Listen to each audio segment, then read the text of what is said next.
ॐ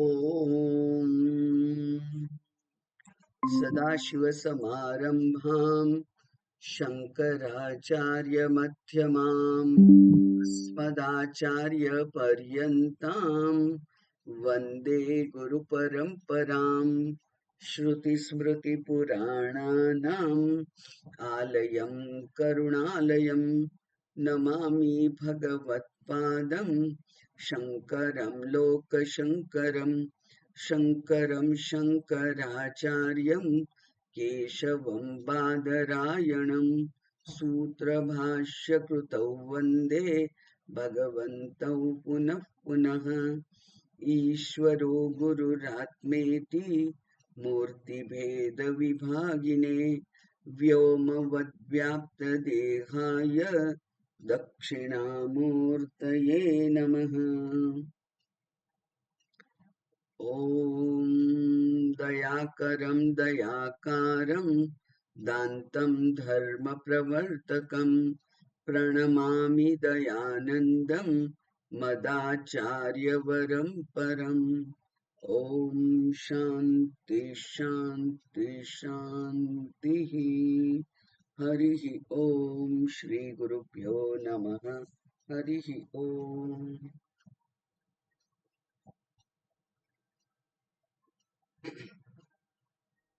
ॐ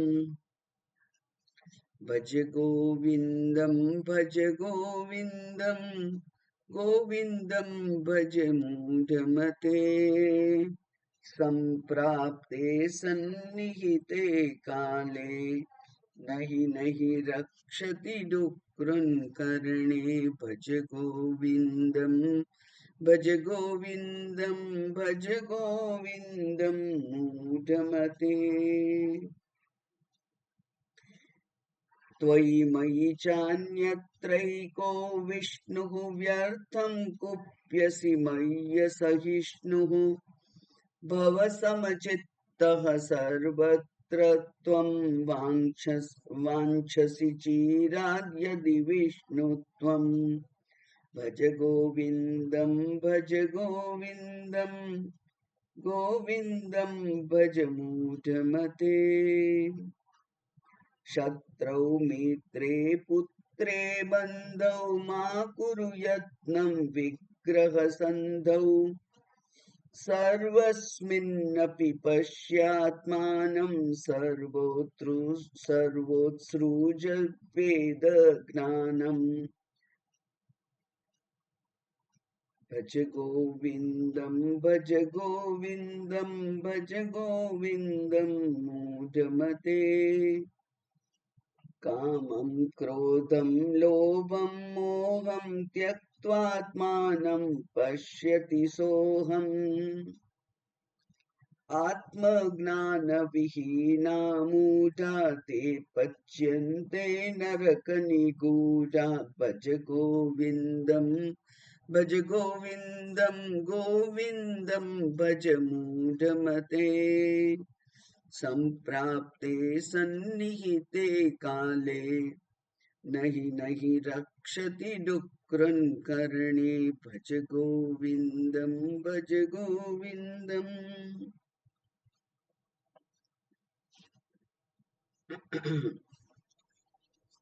आ स्तोत्र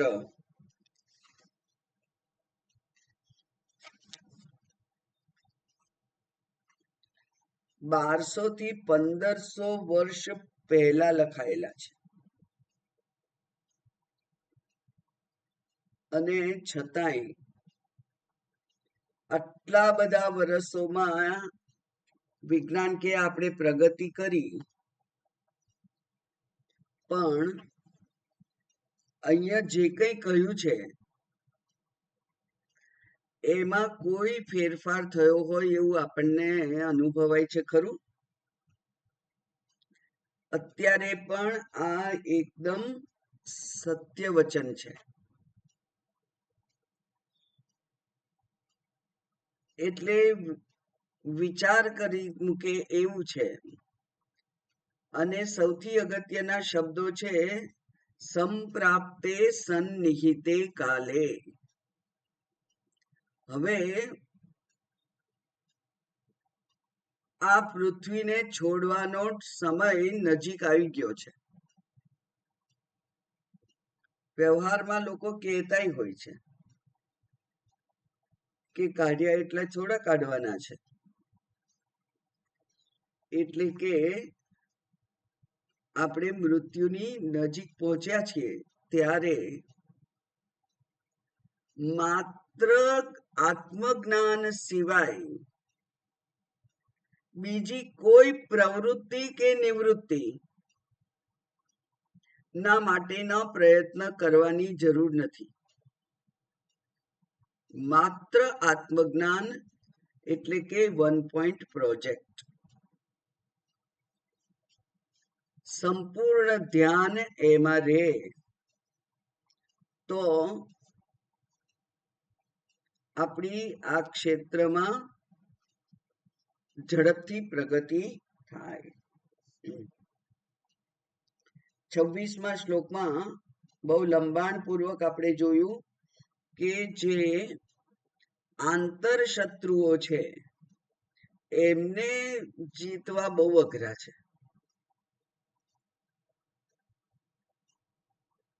આ જે શત્રુઓ જો જીતાય તો આત્મજ્ઞાનનો રસ્તો બહુ સરળ થઈ જાય.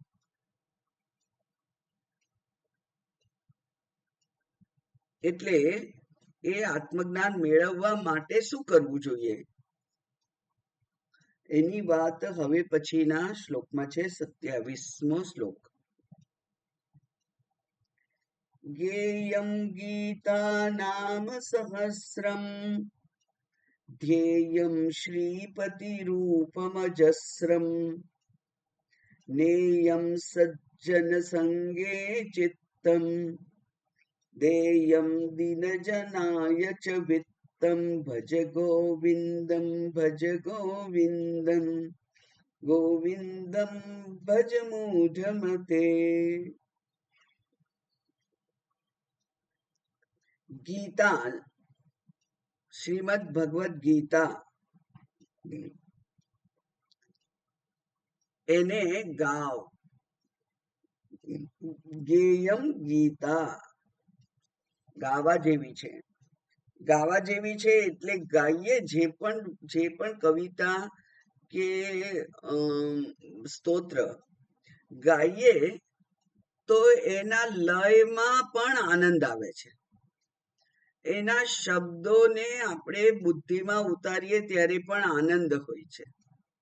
એટલે આનંદ સાથે ભગવાને પણ ભગવદ્ ગીતાનું નામ જ એમ કે છે કે આ ઉપદેશ ભગવાને ગાઈને આપ્યો છે. એટલે કે જ્યારે આનંદમાં હોઈએ, ઉત્સાહમાં હોઈએ, ઉલ્લાસ હોય, એ ઉલ્લાસ હોય ત્યારે ગીત બહાર નીકળે. ભગવાનને પણ એ ઉલ્લાસ છે અને એટલે એ ગીત બહાર નીકળ્યું છે. એટલા માટે ભીષ્મ પર્વમાં કહેલું છે કે ગીતા સુગીતા કર્તવ્યા. ગીતાને સુગીતા બનાવી દો. સુગીતા એટલે સરસ ગીતા આપણે બનાવવાની. આપણે સરસ કહીએ એનો અર્થ કે આપણે હંમેશા એના સાનિધ્યમાં રહેવા ઈચ્છીએ. આપણે સરસ કહીએ એટલે એ શબ્દો આપણા અંતરમાં ઉતારવા માટે આપણે ઉત્સુક હોઈએ. જ્યારે આપણે સરસ કહીએ છીએ ત્યારે એ શબ્દો જે છે એ આપણા અંતઃકરણને શુદ્ધ બનાવવા માટે ની જે શક્તિ છે એની એ ડબલ થઈ જાય. કારણ કે આપણે એને આવકારીએ છીએ. એટલે મહાભારતમાં કહે છે કે આ ગીતા છે જે મહાભારતના મધ્યમાં છે એને સુગીતા કર્તવ્યા. એને સારી રીતે ગાવું જોઈએ. અને એકલી ગીતા જ અધ્યયન કર્યા કરીએ તો પછી બાકીનું બધું આટલું બધું કરોડો શાસ્ત્રો છે. કોટિભી શાસ્ત્ર ભી એમ કહ્યું શંકરાચાર્યજીએ. તો એટલા શાસ્ત્રોનું પછી ક્યારે અધ્યયન કરીશું? તો કે છે કિમન્ય હિ શાસ્ત્ર વિસ્તરૈહિ. બધા શાસ્ત્રોનો વિસ્તાર કરવાની જરૂર જ નથી, એકલી ભગવદ્ ગીતા જ પૂરતી છે. કારણ કે ભગવદ્ ગીતામાં જ દરેક અધ્યાયને અંતે પુષ્પિકા છે, એમાં કહેલું જ છે કે ઇતિ શ્રીમદ ભગવદ્ ગીતાસુ ઉપનિષત્સુ બ્રહ્મ વિદ્યાયામ યોગ શાસ્ત્રે શ્રી કૃષ્ણ અર્જુન સંવાદે. સંવાદ છે, બે સખાઓનો સંવાદ છે. બંને ભાઈ છે, બંને સખા છે, બંને એ એકબીજાની સાથે બહુ લાંબો સમય મજાક મસ્તી બધું જ કરેલું છે. એવા બે જણ જેને એકબીજા માટે ખૂબ પ્રેમ છે. અને પુરાણોમાં જઈએ તો એ તો નર અને નારાયણ છે, એટલે કે પૂર્વ જન્મોથી સાથે છે. એવા નર નારાયણ રૂપે અર્જુન અને કૃષ્ણ છે. એ બંનેનો સંવાદ છે. અને એ કૃષ્ણ ભગવાનને અર્જુન અત્યંત પ્રિય હતો, એટલા માટે વિભૂતિ યોગમાં કહ્યું છે કે પાંડવા નામ ધનંજય. મારી વિભૂતિ ક્યાં છે? તો કે છે પાંડવોમાં ધનંજય રૂપે હું જ છું. એટલો બધો પ્રેમ છે. એને જ્યારે એ નાસીપાસ થઈ ગયો, એ હિંમત હારી ગયો, ત્યારે ભગવાને એને કેવો ઉપદેશ આપ્યો છે. અને એટલો સરસ ઉપદેશ આપ્યો, એટલો ધીરે ધીરે અર્જુનના બધા જ સંશયોને દૂર કરતા કરતા એમણે એમના શ્લોકોની સંખ્યા વધાર્યા જ કરી. ક્યાં સુધી ઉપદેશ આપ્યો? જ્યાં સુધી અર્જુને કહ્યું નહીં કે નષ્ટો મોહ સ્મૃતિ લબ્ધા કરીશ્યે વચનમ તવ. બસ હવે તમે જે કહ્યું છે એ મારા ગળે ઉતરી ગયું છે, મારી બુદ્ધિમાં સ્થિર થઈ ગયું છે, અને હવે તમે જેમ કહેશો એમ હું કરીશ. હવે મેં મારી બુદ્ધિને મૂકી દીધી બાજુમાં, મારી બુદ્ધિને આપના રંગથી રંગી દીધી, એટલે હવે તો આપ કહેશો એમ હું કરીશ. એવું જેને અત્યારના આધુનિક શબ્દોમાં એમ કહેવાય છે કે એ ગીતા એ લાઈફસ્ટાઈલનું શાસ્ત્ર છે. જીવન કેવી રીતે જીવવું અને કેવી રીતે જીવન જીવવાથી અભ્યુદય અને નિશ્રેયસ બંને પ્રાપ્ત થઈ શકે એમ છે, એવી કેવી રીતે જીવવું એ શીખવાડતું શાસ્ત્ર છે. અને એમાં કોઈ પણ એક ભગવાનનું નામ જ નથી, એક વાસુદેવ સિવાય. અને વાસુદેવ શબ્દનો અર્થ થાય છે જે આ સમગ્ર સૃષ્ટિમાં સર્વવ્યાપી છે એ વાસુદેવ છે, જે તેજસ્વી છે એ વાસુદેવ છે. એવું જ્યારે કહેવાયું ત્યારે એને એ ભગવદ્ ગીતાને વિશ્વ સમક્ષ મૂકી અને વિશ્વ દ્વારા સ્વીકાર્ય બનાવાયું, એટલું બધું એ સરસ શાસ્ત્ર છે. એટલા માટે ત્યાં કહ્યું કે ઉપનિષદનો અર્ક છે. આમાં ઘણા કઠોપનિષદમાંથી કેટલા બધા શ્લોકો છે, કેટલાય શબ્દો છે બીજા ઉપનિષદોમાંથી. તો એ ઉપનિષદનો અર્ક છે.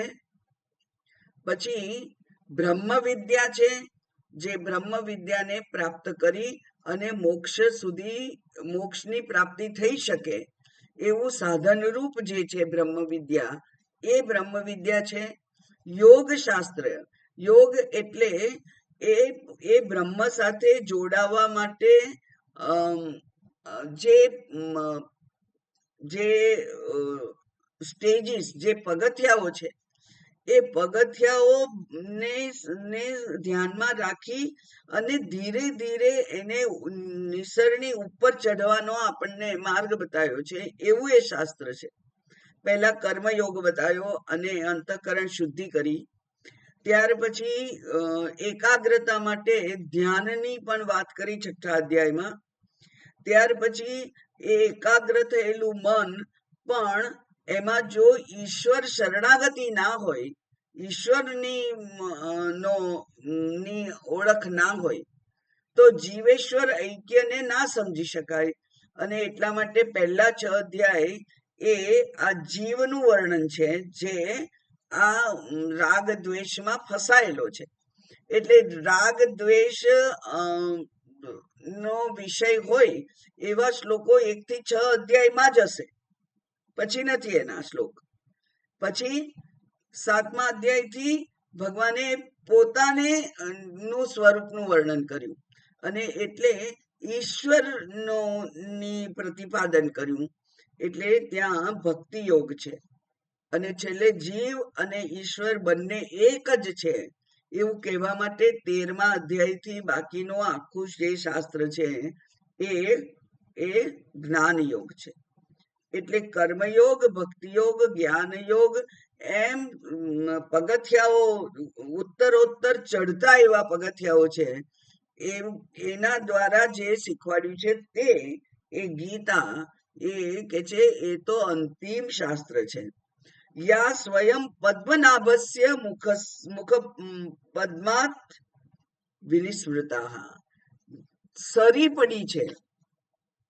ભગવાને પ્રયત્ન નથી કરવો પડ્યો, કારણ કે આ જ્ઞાન તો જીવાય છે, જીવવા માટેનું જ્ઞાન છે. મહારાજ જીવન માટે મારે જો કોઈ જગ્યાએ બોલવાનું હોય તો એના માટે તૈયારી ના કરવી પડે, કારણ કે આત્મસાત થયેલું જે જ્ઞાન છે એ આત્મસાત થયેલું જ્ઞાન જ્યારે પણ અર્જુનને વિવશ થયેલો જોયો, નાસીપાસ થઈ ગયેલો જોયો, હિંમત હારી ગયેલો જોયો અને અયથાર્થ દર્શન કરતો જોયો, ત્યારે અયથાર્થ દર્શનને યથાર્થ દર્શનમાં કેવી રીતે ફેરવવું, એની જે એમની પોતાની અનુભવ વાણી છે એ અનુભવ વાણી નીકળી પડી છે મોઢામાંથી. કોઈ પ્રયત્ન વગર એ જાણે નદીની જેમ આ જ્ઞાન ગંગા વહી ગઈ છે. એવી જે વિનિસ્મૃતા, અને ક્યાંથી? પરમાત્માના મોઢામાંથી. એ સ્વયં પદ્મનાભસ્ય, પદ્મનાભના મુખ પદ્માત, મુખ કમળમાંથી નિસરી સરી પડેલી છે. એવી ભગવદ્ ગીતા એને સમજવી જોઈએ, જાણવી જોઈએ. એટલે આ જીવનની જે યોગ્ય દ્રષ્ટિ છે, ઐક્ય દ્રષ્ટિ છે, એ ઐક્ય દ્રષ્ટિને પામવા માટેનું શ્રેષ્ઠ સાધન છે ભગવદ્ ગીતા. અને કેટલાય વિદ્વાનો અત્યાર સુધી એવું કહેલું છે કે માત્ર ભગવદ્ ગીતાનું જ વારંવાર અધ્યયન કર્યું હોય તો પણ એમને આ મુક્તિનો માર્ગ જડી ગયેલો છે. એટલે એની કોઈ બીજા કોઈ શાસ્ત્રની જરૂર નથી, એમ શાસ્ત્ર કે છે, શંકરાચાર્યજી પોતે કે છે. એટલે ગેયમ ગીતા. પછી નામ સહસ્રમ, અને પછી આ ગીતા જ્ઞાનથી શું થાય? તો એ કે છે કે એમાંથી જે દિનચર્યા છે આપણી, એ કેવી રીતે ગોઠવવી, અને એ મોક્ષ સાધન રૂપ બનવા માટે કેવો પ્રયત્ન કરવો પડે એ બતાવતું શાસ્ત્ર છે એ ગીતા છે.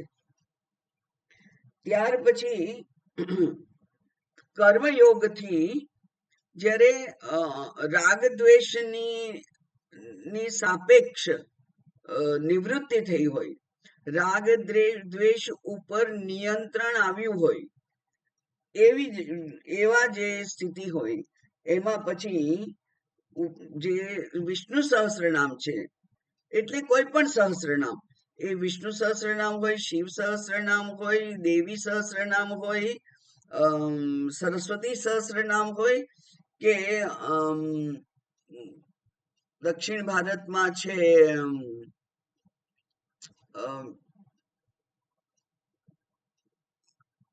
ભગવાન દેવી કયા નામથી છે યાદ નથી આવતું મને. લલિતા સહસ્રનામ છે. હા, લલિતા સહસ્રનામ છે. પછી શિવ સહસ્રનામ છે. બધા સહસ્રનામ બધાના છે, બધા જ. આટલી જાડી પુસ્તક છે ગીતા પ્રેસની, એમાં બધા ભગવાનના સહસ્ર નામ છે. અત્યારે પુરુષોત્તમ સહસ્ર નામ પણ છે મારી પાસે. પુરુષોત્તમ મહિનો છે તો પુરુષોત્તમ સહસ્ર નામ પણ છે. તો એવી રીતે જેટલા આપણે નામ, જેટલા ભગવાનને ઈષ્ટદેવ હોય, કારણ કે બધાના ઈષ્ટદેવ જુદા જુદા હોય છે, પોતાના ઈષ્ટદેવના સહસ્ર નામનું ઉચ્ચારણ કરવું, પાઠ કરવો અથવા અર્ચના કરવી એ પણ કરવા યોગ્ય છે. કારણ કે એનાથી ચિત્ત શુદ્ધિ થાય છે, એનાથી ભક્તિ થવાથી હૃદય નિર્મળ થાય છે. હૃદય જ્યારે નિર્મળ થાય, હૃદય પોચું થાય, ત્યારે એ પોચી કરેલી જમીનમાં જ્ઞાનનું બીજ મૂકવાથી એ જલ્દી અંકુરિત થાય છે. એટલે ભક્તિ રૂપી જે પાણી છે એમ કહેવાય છે, ભક્તિ રૂપી પાણી, જળ, એ જળનું સિંચન થાય ત્યારે પેલું જે જ્ઞાનનું બી મૂકેલું હોય એ અંકુરિત થવા માટેની એને અનુકૂળતા પ્રાપ્ત થાય છે, અંકુરિત થઈ શકે છે. તો ત્યાર પછી કહ્યું કે સહસ્રનામ અર્ચના, સહસ્રનામ પાઠ અથવા સહસ્રનામ અર્ચના.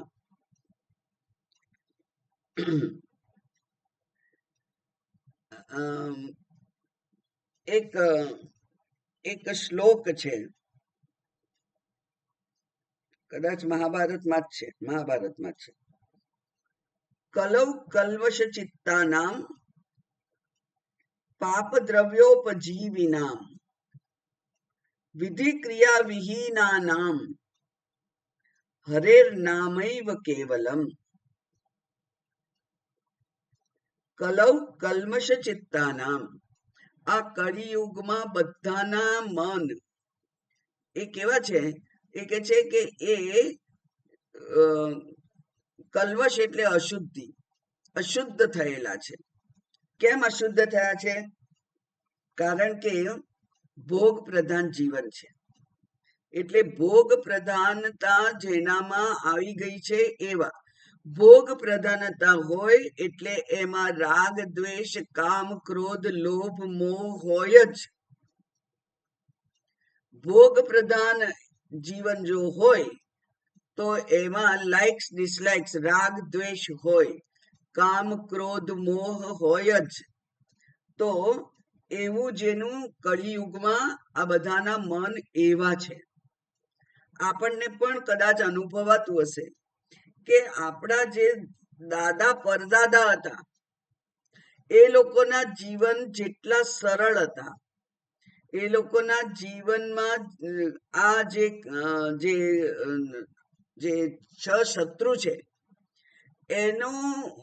એનું સ્થાન બહુ ઓછું હતું. એવા જે લોકો હતા એવા અત્યારે કળિયુગમાં કલ્મશ ચિત્તાના, અને આપણે જીવીએ છીએ શેના ઉપર?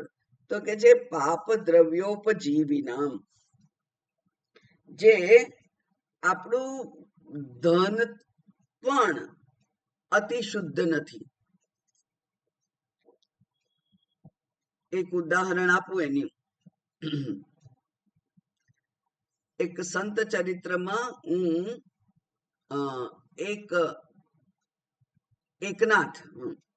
એકનાથ મહારાજ વિશે મેં વાંચ્યું. એમાં લખેલું હતું કે એમના નાના, એકનાથજીના નાના શિક્ષક હતા. ત્યારે બ્રિટિશ ગવર્મેન્ટ હતી. તો એમના નાનાએ એમ કહ્યું સરકારને કે આ મે ને જૂન અડધો, 1.5 મહિનો, એ જે વખતે સ્કૂલો નથી ચાલતી અને હું કંઈ ભણાવવો તો નથી, ભણાવવાનું મારે હોતું નથી, તો એ દિવસોનો પગાર હું નહીં લઉં. એટલે કે વેકેશનના પગાર હું નહીં લઉં એવું કહેનાર શુદ્ધ ધન કમાનાર માણસો હતા એક જમાનામાં.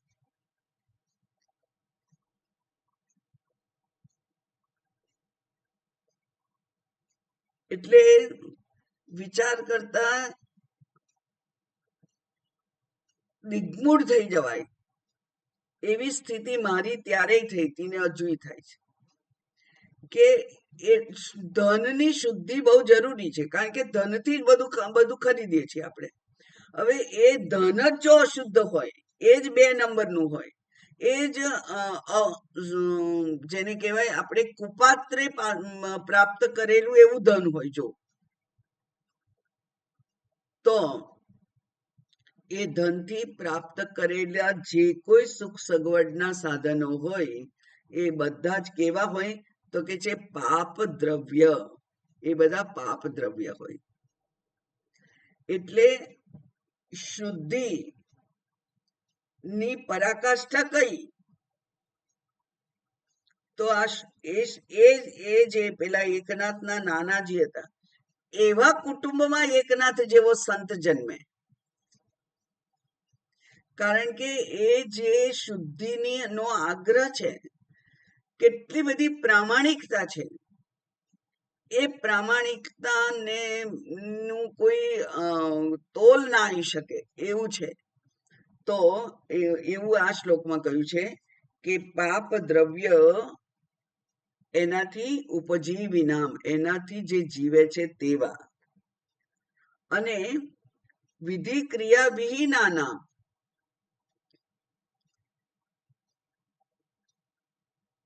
ત્રેતા યુગમાં ઘણા બધા યજ્ઞો થતા હતા. એટલે યજ્ઞોની રક્ષા કરવા માટે વિશ્વામિત્રજી રામ લક્ષ્મણને લઈ ગયેલા ને, તો યજ્ઞ કરવાનું એ જીવનમાં, એટલે કે એ કાળમાં, એ યુગમાં એકમાત્ર ભક્તિનું સાધન હતું. પણ દ્વાપર યુગમાં એ ના રહ્યું. દ્વાપર યુગમાં પછી પૂજા અર્ચના આવી. ત્રેતા યુગમાં યજ્ઞો હતા, અને દ્વાપર યુગમાં જે વિગ્રહ હોય એ વિગ્રહનું સ્થાપન થયું. એટલે કે અગ્નિ દેવતા ના રહ્યા, અગ્નિની ઉપાસના કરવાનું ત્યારે નથી રહ્યું.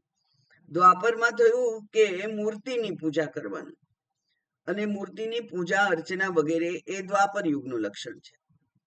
અને અત્યારે કલિયુગમાં એ પણ લોકો નથી કરતા.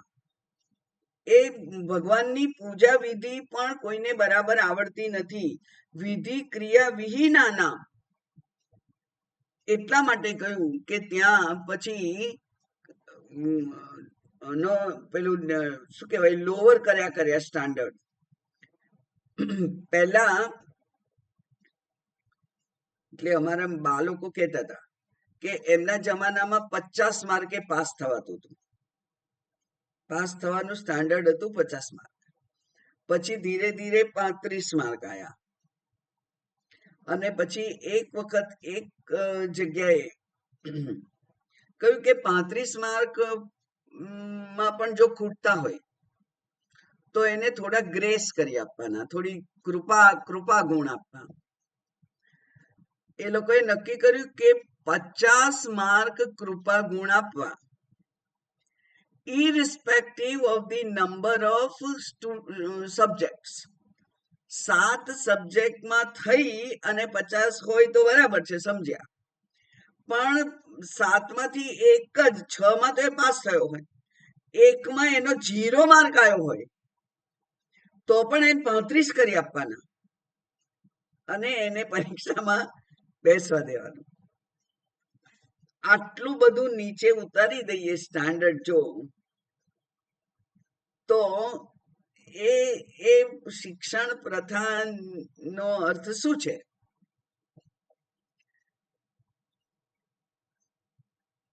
ઘણા બધા ટીચર છે એટલે આજ કહી દઉં.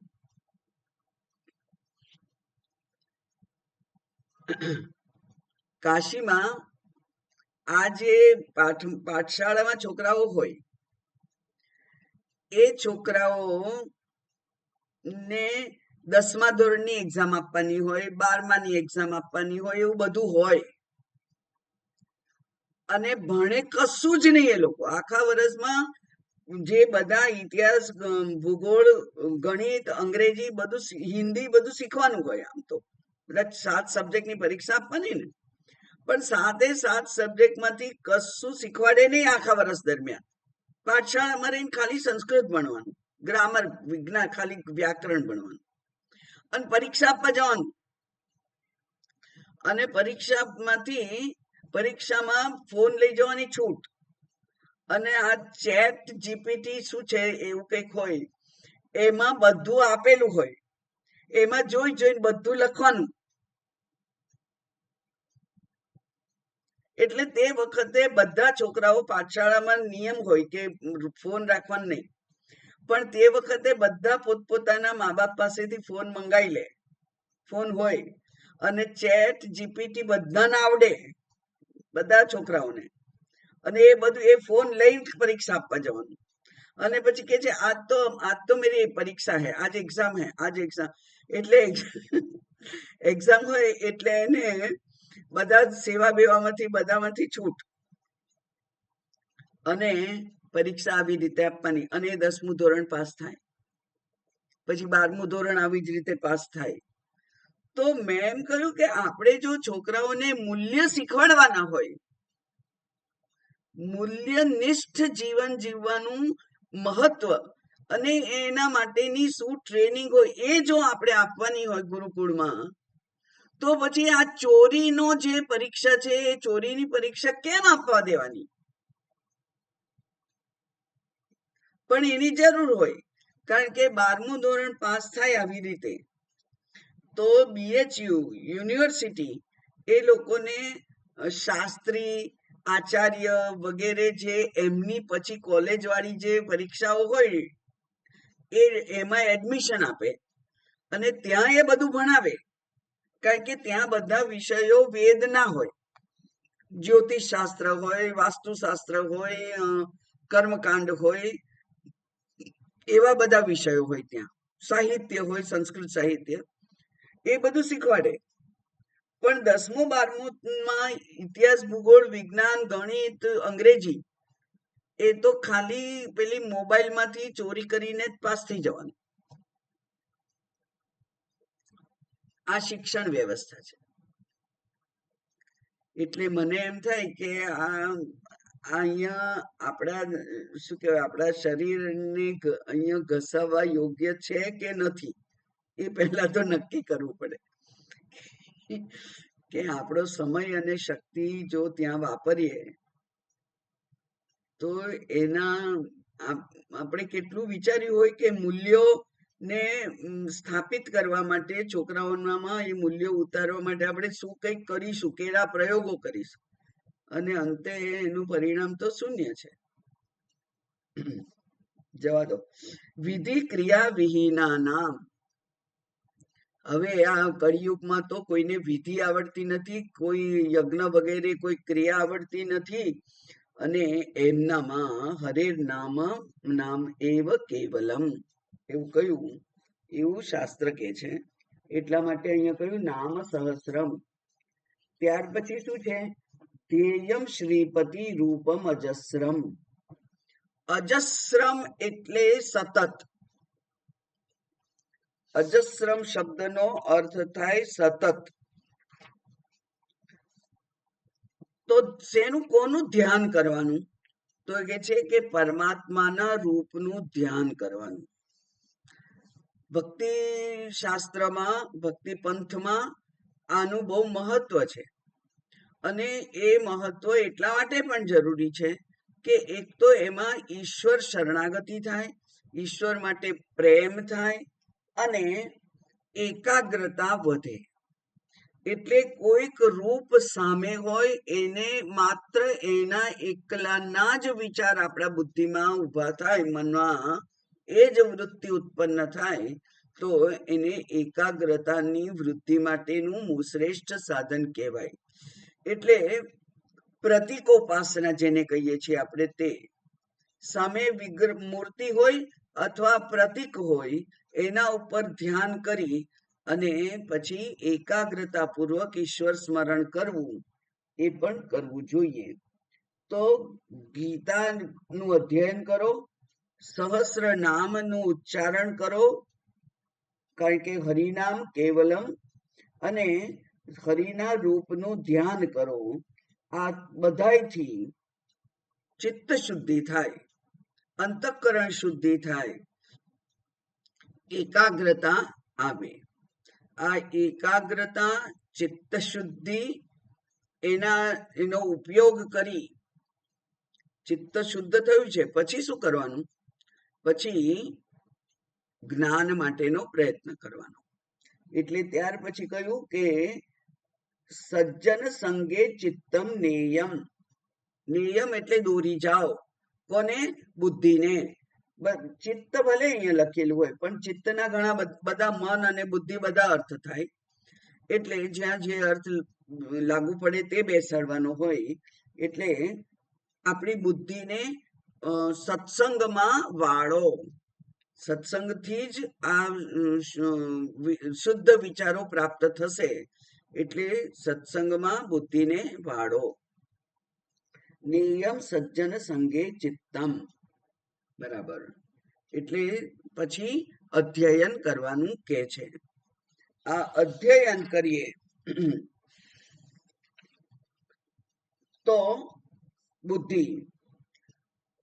ગીતા ગાવાની અને એને સમજવાની. ગીતા ગાવાની એ કર્મેન્દ્રિયોને ભગવાન સાથે જોડવાની છે. ત્યાર પછી વિષ્ણુ સહસ્ત્ર નામ કરો તો એ મનને, વાણીને ઈશ્વરમાં જોડવાનું છે. ત્યાર પછી એકાગ્રતા પૂર્વક જો મૂર્તિની નું ધ્યાન કરો તો ત્યાં મનને અન્ય વિષયોમાંથી નિવૃત્ત કરી અને એક વિષયમાં સ્થિર થતા શીખવવાનું છે. ત્યાર પછી બુદ્ધિને યોગ્ય ટ્રેનિંગ આપી યોગ્ય દિશામાં વિચાર થાય, એટલે કે વિવેક, વૈરાગ્ય, ષટ સંપત્તિ એવા યોગ્ય દિશામાં વિચાર થાય એવા કોઈક સંઘમાં એને મૂકવી જોઈએ. એટલે કે સત્સંગ અને સત્સંગ દ્વારા ગુરુનું સમાગમ, ગુરુ સમાગમ, આ બંને એમાં આવી જાય તો એનાથી બુદ્ધિ એ શાસ્ત્રને સમજવા માટે યોજવી જોઈએ. બુદ્ધિ તો છે આપણામાં, પણ એ આપણે આ સંસારને, આ જગતના જે અભ્યુદયના પગથિયા છે એને ચડવા માટે જો બુદ્ધિ વાપરીએ તો મુક્તિના દ્વાર સુધી પહોંચાતું નથી. એટલે સત્સંગની જરૂર છે કે જેમાં માત્ર અધ્યાત્મ દર્શનની જ વાત થતી હોય, માત્ર આત્મચિંતન થતું હોય એવા ભક્તોના સંગમાં રહેવાનું. એટલે સજ્જનોના સમાગમમાં ચિત્ત લગાડવું. અને પછી આ બધું કર્યા પછી ત્યાગની પણ જરૂર છે ને, કારણ કે વિવેક થાય પછી શું કરવાનું છે? વૈરાગ્ય. હવે બધું મારું મારું કરીને જે મેં ભેગું કર્યું છે એ ભેગું કરેલામાં જ જો મન રહે તો એ મન ઈશ્વરના શરણાગત થાય નહીં. એટલે દેયમ દીન જનાય ચ વિત્તમ. વિત્તમ એટલે ધન, પણ એ માત્ર ધન નહીં, પૈસા જ નહીં, પણ જે કઈ સંસાધન આપણી પાસે છે તે બધું જ. કોઈક પોતાનો સમય ખર્ચે, કોઈક પોતાના શરીરને શ્રમદાન દ્વારા કોઈકના ઉપયોગમાં લાવે, કોઈક પોતાના ધનને બીજાઓના જે જરૂરિયાતમંદ છે એ લોકોનામાં કંઈક વહેંચે. એવું જે કંઈ કરવું પડે એ કરો કે જેથી ત્યાગની વૃત્તિ ઉત્પન્ન થાય. અને ત્યાગે ને એકેના અમૃતત્વ માનશું. ત્યાગથી જ આ અમૃતત્વની પ્રાપ્તિ થાય છે. એટલે ત્યાગ જરૂરી છે. માટે દેયમ આપવું જોઈએ. તમારી પાસે જે કઈ સંપત્તિ છે એ દાપણ છે તો કોઈકને સલાહ આપો, કોઈકને પોતાના દુઃખ રડવા છે તો એમને સમય આપો. એક સારા એવા શ્રોતા બનો. કોઈકના દુઃખને સાંભળવા માટે એક તમારા સમય અને તમારી શક્તિ એમાં ખર્ચો. ત્યાર પછી ધન હોય તો કોને હું કેવી રીતે મદદ કરી શકું, દીન જનાય એવું કહ્યું છે. એટલે જેને જેની જરૂર હોય તેને તે આપો. એમ હવે મારી પાસે બહુ વાસણ થઈ ગયા છે, મારી માતા નથી, એટલે હું કોઈકને આપી દઉં એવું નહીં, પણ જેને જેની જરૂર છે તેને તે વસ્તુ આપો. એમ આ કર્મેન્દ્રિય છે એનાથી પણ, અને ત્યાગનું લક્ષણ છે, એટલે વૈરાગ્યનું લક્ષણ છે. વૈરાગ્ય એટલે જ ત્યાગ, આપી દેવું, ખર્ચવું, જે કંઈ આપણી પાસે છે એનો ખર્ચ કરો. તો એ પ્રમાણે આ ભજો ગોવિંદમ એ પ્રમાણે સમયનો સદુપયોગ કરવો જોઈએ. ગીતા અને વિષ્ણુ સહસ્રનામને ગાવા, એનું ચિંતન કરવું, પરમાત્માના સ્વરૂપનું નિરંતર ધ્યાન કરવું, સજ્જનોના સમાગમમાં ચિત્ત લગાડવું, અને ગરીબોને યથાશક્તિ ધનદાન કરવું. એટલે કે અમારા સ્વામીજી કહેતા હતા કે બી એ કોન્ટ્રીબ્યુટર. અત્યાર સુધી આપણે આ 5 તત્વો, 5 મહાભૂત અને આ સમગ્ર જગતના જે કોઈ સુખના સાધનો છે એને મેં મારા માટે વાપર્યા કર્યા છે. અત્યાર સુધી હું કન્ઝ્યુમર હતો.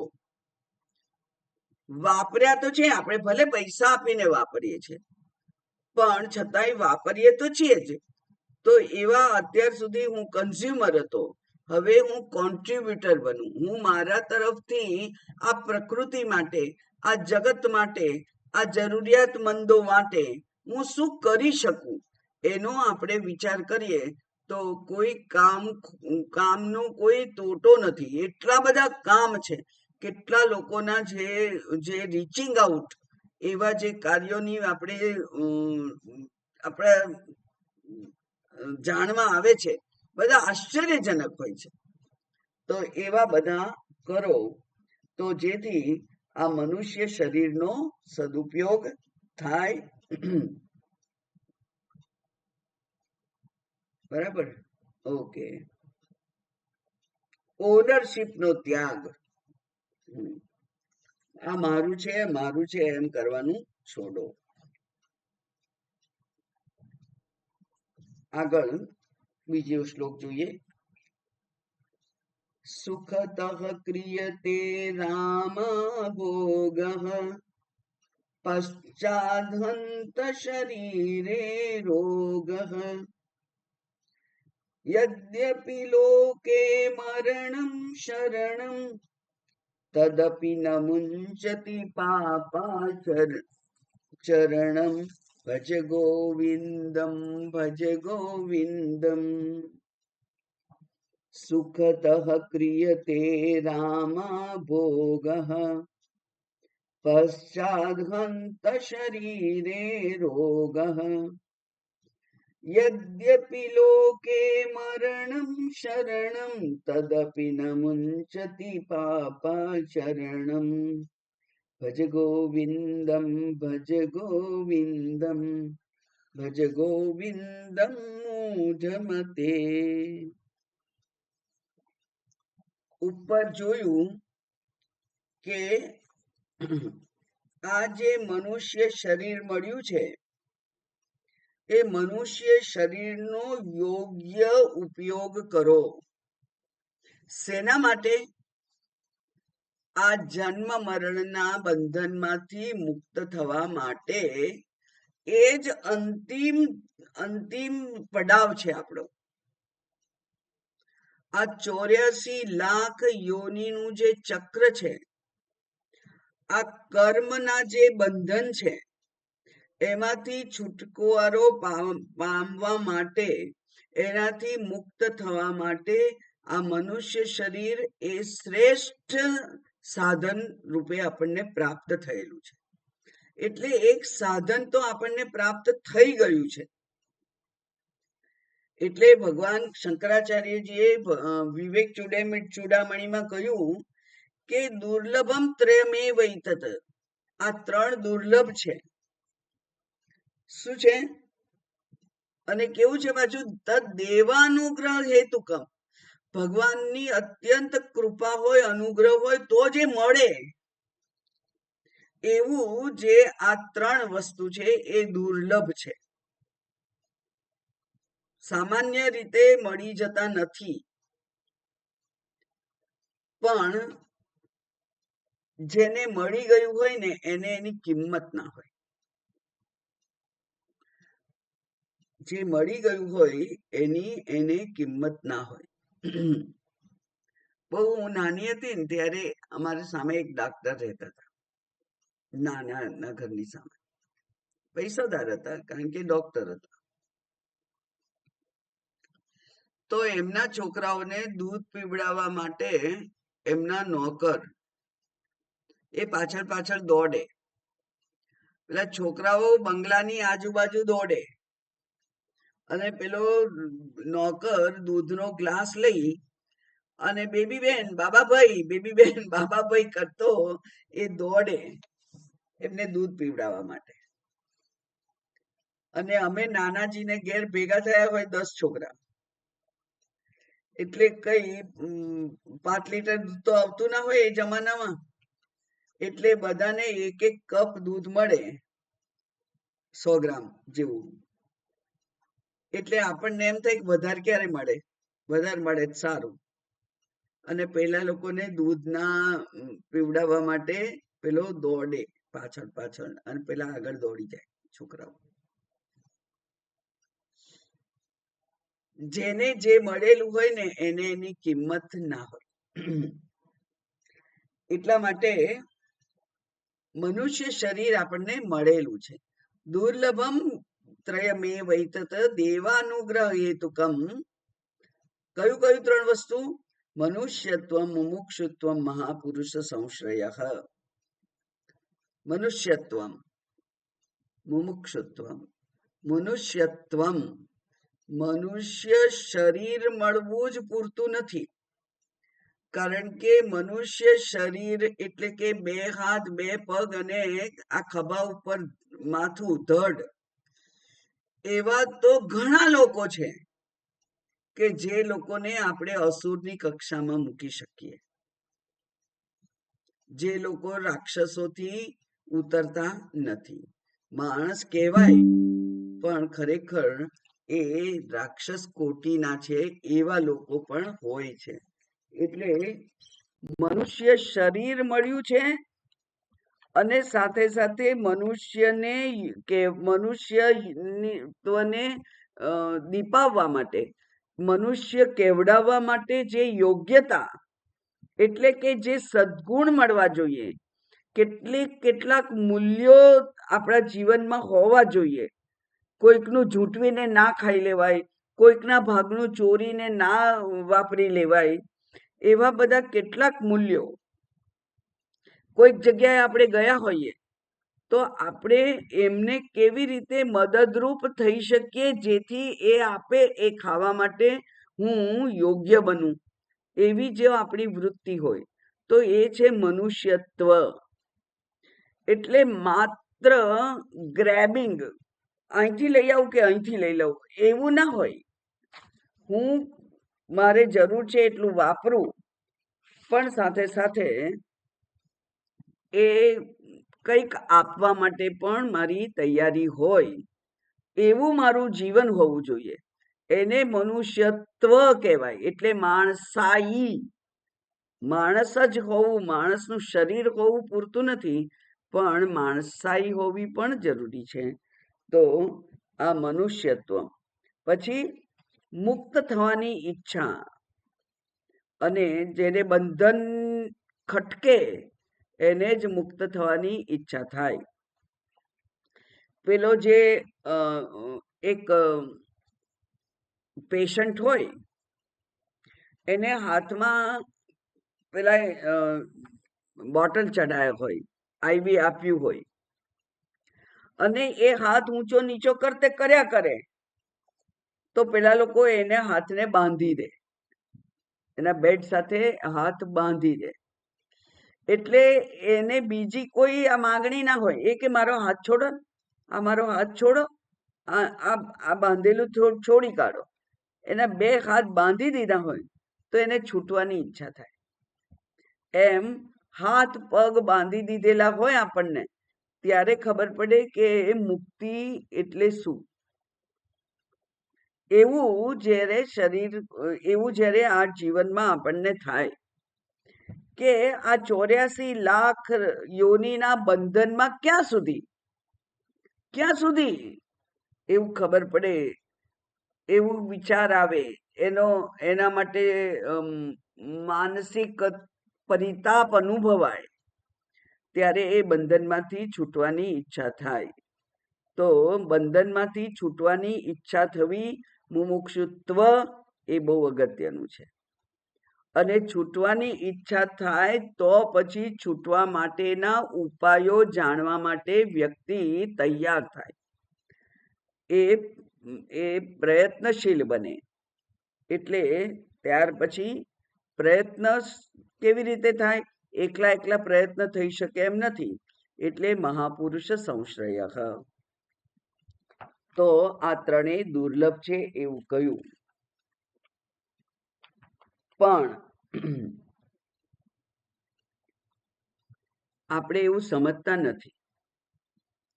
એટલે બીજો આવો જ એક શ્લોક છે જે આંખો ખોલી નાખે એવો છે, કે છે આહાર ભય નિદ્રા મૈથુનમ સામાન્યમ એતત પશુભી નરાણામ બુદ્ધિર્હિ તેષામ અધિકો વિશેષઃ બુદ્ધ્યા વિહીના પશુભી સમાના. આ એક શ્લોક છે, એક એનું વર્ઝન છે અને પાઠાંતર પણ છે. એમાં કે છે આહાર નિદ્રા ભયમૈથુનમ ચ સામાન્યમેતદ પશુભી નરાણામ ધર્મો હિ તેષામ અધિકો વિશેષઃ ધર્મેણ વિહીના પશુભી સમાના. એક જગ્યાએ બુદ્ધિનો અગત્ય બતાવી છે, એક જગ્યાએ ધર્મની અગત્ય બતાવી છે. જ્યારે જેની જરૂર હોય ત્યારે તે પાઠ વાપરવો એવું શાસ્ત્રનો નિયમ છે આમ તો. એટલે બુદ્ધિ વગરના હોય તો એ પશુઓ જેવા જ છે. કારણ કે ગાય હોય કે ગધેડું હોય, એ લોકોનું જીવન ધોરણ, જીવન શૈલી એ પેઢીઓથી બદલાઈ નથી. એક જ પ્રકારનું જીવન એ જીવે છે, એમાં કોઈ પરિવર્તન આવ્યું નથી. જ્યારે મનુષ્ય છે, બુદ્ધિજીવી પ્રાણી છે, એ પોતાના જીવનને પોતાની બુદ્ધિનો ઉપયોગ કરી અને નીતિમત્તાથી મળતી કેટલીક સગવડો પોતાના માટે પ્રાપ્ત કરી અને પોતાનું જીવન સુખમય બનાવી શકે. તો ત્યાં બુદ્ધિ એકો અધિકો વિશેષ, ત્યાં બુદ્ધિ આપી છે. સમજવા માટે બુદ્ધિ આપી છે, પ્રગતિ કરવા માટે બુદ્ધિ આપેલી છે, વિચાર કરવા માટે બુદ્ધિ આપેલી છે. અને એ સદબુદ્ધિ હોય તો અન્યનો પણ વિચાર થાય. એટલે કે અન્યને મુશ્કેલીમાં ના મૂકી અને હું મારા વિશે પ્રગતિનો રસ્તો શોધું, એ ખરેખર સદબુદ્ધિ છે. કોઈકનું ઝૂંટવી લઈ અને ખાઈ લેવું, એમાં પણ બુદ્ધિ જોઈએ. ચોરી કરવા માટે બુદ્ધિ જોઈએ, લૂંટ કરવા માટે બુદ્ધિ જોઈએ,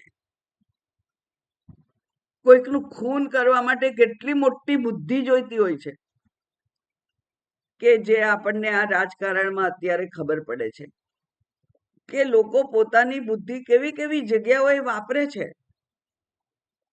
તો એ બધી દુર્બુદ્ધિ છે. અન્યને નુકસાન ના થાય અને છતાંય મને ફાયદો થાય એવી રીતે જે વિચારી શકે એ સદબુદ્ધિ છે. તો એ સદબુદ્ધિ વગરના જે છે એ તો બધા પ્રાણીઓથી એને જુદા પાડનાર એક સાધન છે, એમ કહેવાય. બુદ્ધ્યા વિહીના, આવી સદબુદ્ધિ વગરના લોકો છે પશુભી સમાના, એ પશુ જેવા જ છે. એટલે આ સદબુદ્ધિનો મેં ઉલ્લેખ એટલા માટે કર્યો કે જેમ ગાય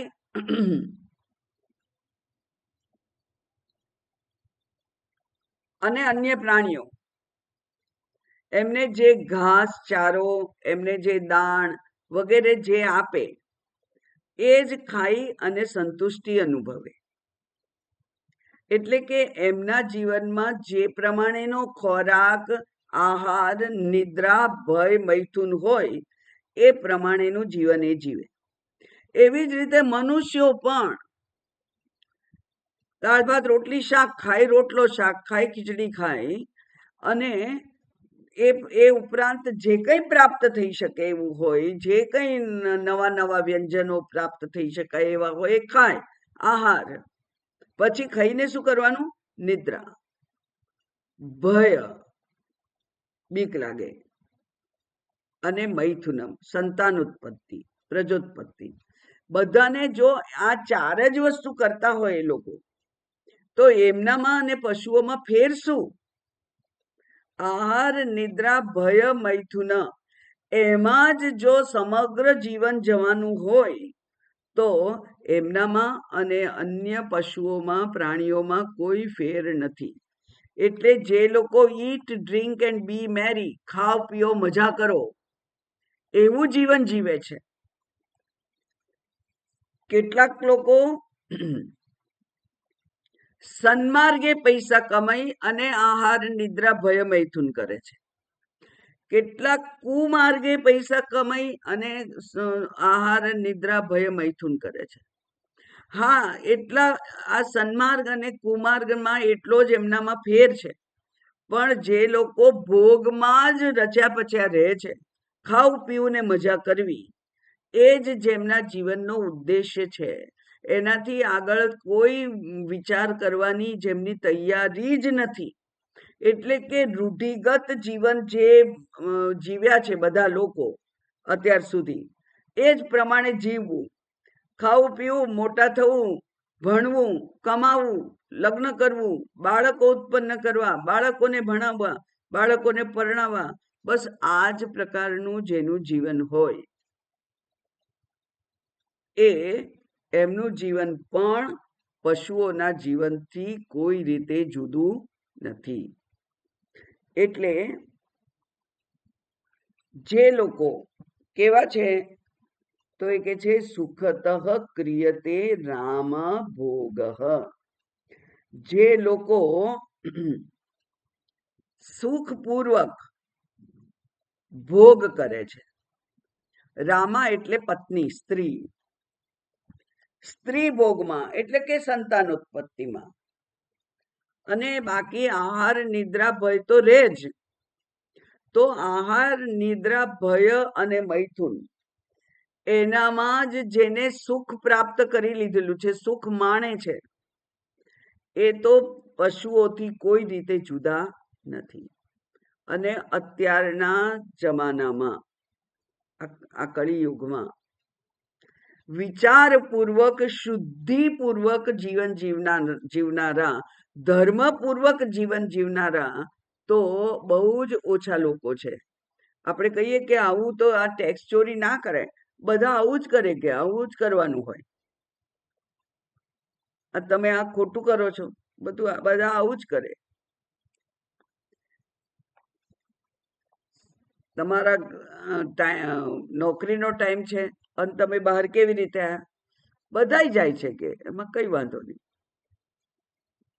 એટલે આપણે ઓફિસમાં જઈએ અને ટેબલ પર કોઈક જેનું આપણે કામ હોય એ ના મળે 1-1.5 કલાક, તો ત્યારે આપણને વિચાર આવવો જોઈએ કે આ લોકો કેવી રીતે જીવન જીવે છે. મૂલ્યોથી જીવન જીવે છે કે મૂલ્યોને બાજુમાં મૂકી દઈને જીવન જીવે છે. તો આ બધું જે કંઈ કરે છે તે બધા કેવા છે? પશુભી સમાના. બુદ્ધિ વગરનું, ધર્મ વગરનું જે જીવન છે એ જીવન એ માત્ર ખાઈ પી મજા કરવા વાળું છે. અને એ જીવનમાં અને પશુઓના જીવનમાં કોઈ ભેદ નથી એવું કહ્યું છે. એનાથી આગળ બાકીનો શ્લોક આપણે આવતીકાલે જોઈશું. ઓમ પૂર્ણમદઃ પૂર્ણમિદં પૂર્ણાત પૂર્ણમુદચ્યતે પૂર્ણસ્ય પૂર્ણમાદાય પૂર્ણમેવાવશિષ્યતે. ઓમ શાંતિ શાંતિ શાંતિ. હરિ ઓમ શ્રી ગુરુભ્યો નમઃ. હરિ ઓમ.